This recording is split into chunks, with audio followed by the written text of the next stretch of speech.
Good afternoon. I'm Dan DeRose with 19 News, coming to you from our digital desk. Some national news that's impacting here in Cleveland, one of our biggest employers, that is.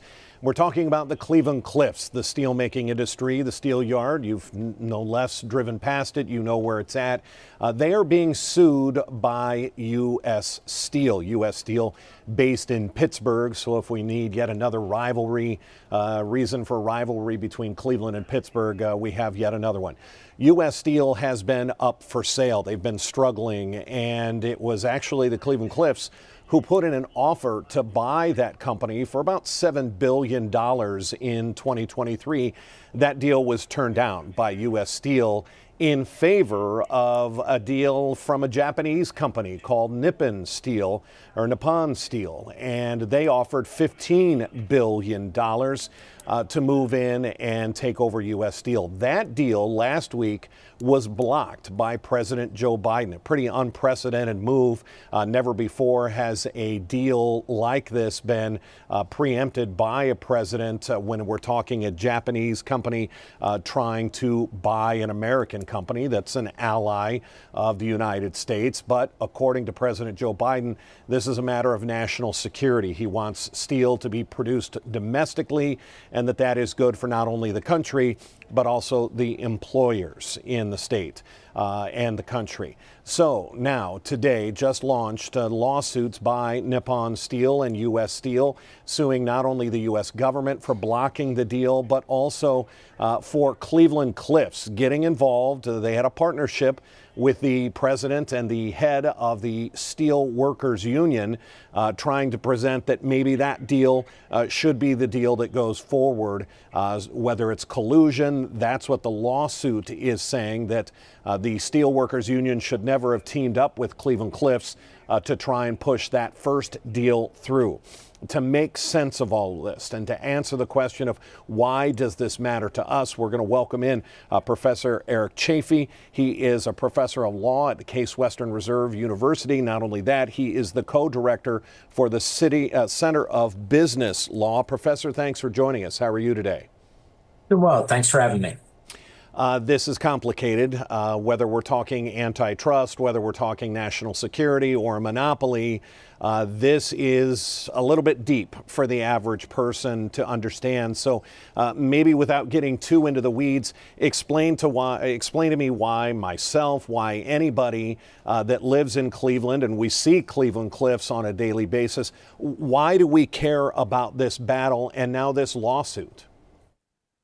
Well, I mean, it's one of those things where a locally run company probably cares more about workers who are local. And if we have a locally run U.S. Steel, it means that probably more people in the United States end up being employed and staying employed.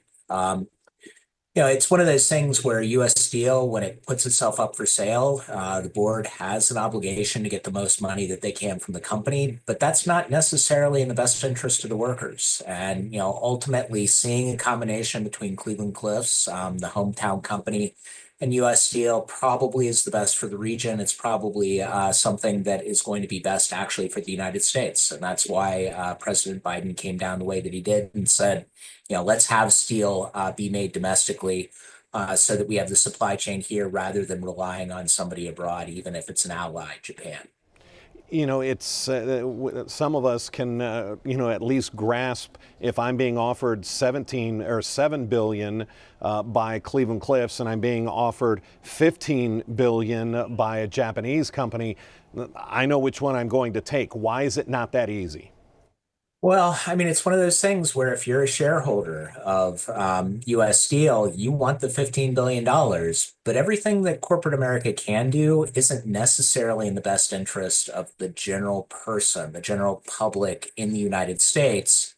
It's one of those things where it certainly would be nice for the people who are shareholders of that company to get that payout. But at the same time, I mean, it's going to affect workers here. It's going to affect supply chains here. And it's going to affect our national security if we don't have this steel made locally. I mean, that's part of the reason why you're seeing the union involved here. It's part of the reason why the Biden administration is taking this position. And even if you look at where President Trump has been on this same issue, both he and Joe Biden are in the same place of we need these jobs, we need this steel to be made locally, and we don't need this foreign company essentially to be taking over U.S. steel and all of the issues that may come along with that. It's not often you get Biden and Trump to agree on anything. This is certainly one area. We're speaking with Eric Chafee. He's a professor of law at Case Western Reserve University. Professor, now we get down and we send this to the courts, as we see this happen very often. The fact that Cleveland Cliffs, and I do want to say they employ 28,000 people. That's not just in Cleveland. They have obviously some mining operations in Michigan and I believe Illinois. But for one of our major employers to be at the center of a lawsuit, whether they colluded with the Steelworkers Union to try and block this deal, what does that say? And should the employers, if you're employed by Cleveland Cliffs, is this a red flag? Is this, hey, this is my company trying to do the right thing? Where do we fall on that? So litigation, unfortunately, has become a tool of modern business. It's one of those things where U.S. Steel has incentive to try and push forward this deal with this Japanese company. And as a result, they're trying to slow down any deal that might occur with Cleveland Cliffs or prevent it. It really isn't a red flag without some sort of court ruling.